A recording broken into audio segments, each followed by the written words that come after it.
and welcome to the Brighton channel. Today we'll be talking briefly about wiring a stepper motor. It will be a short video, but I want to share my experiences. I've recently decided to change my extruder to dual gear extruder, and there will be a video about that. So I just disassembled extruder in my Ender 5. This stepper motor that I just got out of the printer, and what I put there was an old stepper that I had somewhere in my printing gear, and when I connected it, it simply didn't work. Instead of moving forward, it was just jittering and then stopping work at all because the driver was figuring out that something is wrong. So I did a little research, and I encourage you, I will post some links down there. I encourage you to read how stepper motor actually works because it's super interesting. But what I have figured out is that I had to switch two wires. Let me show you here.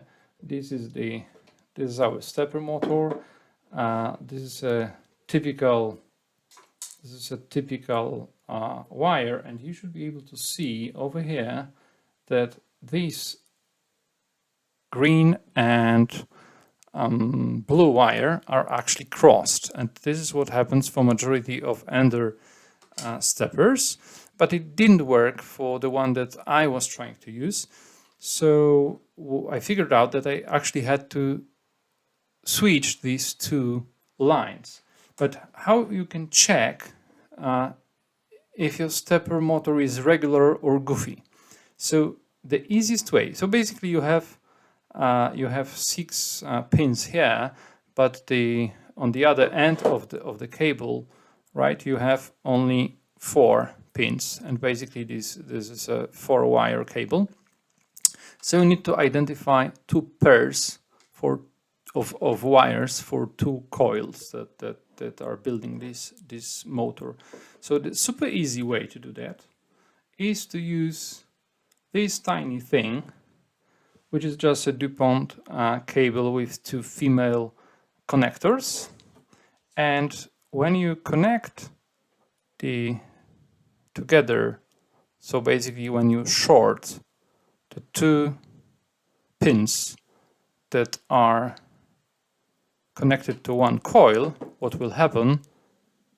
The stepper, you'll be actually producing some current, and the stepper is giving you tough time turning it. You can't see that it is resisting, but you can hear it. And if I unplug it, now I can turn it easily. So the easy way is just to try. You don't have too many options. In case of this other stepper motor, it would be this pair. So this is the one way to do it. A bit more spectacular one, but you need an LED, is to connect your wire, have an LED, put it right here in the 2 holes next to each other, because that's how the thing is wired then on the motherboard, and see what is happening. When we turn, we are generating current that is powering this LED, and it is blinking, right? So we know that this is a pair. So that's it. That's a pretty simple 3D printing life hack. I figured out on my own that I probably need to switch these two, but it's definitely better to be conscious of what you're doing and not experiment if you don't need. And basically you need just a piece of wire to check which 2 pins actually constitute a pair and should be connected to the driver on the motherboard. So that's it. That's a super short one, but I hope it's useful. And thanks for watching, and happy printing. See you.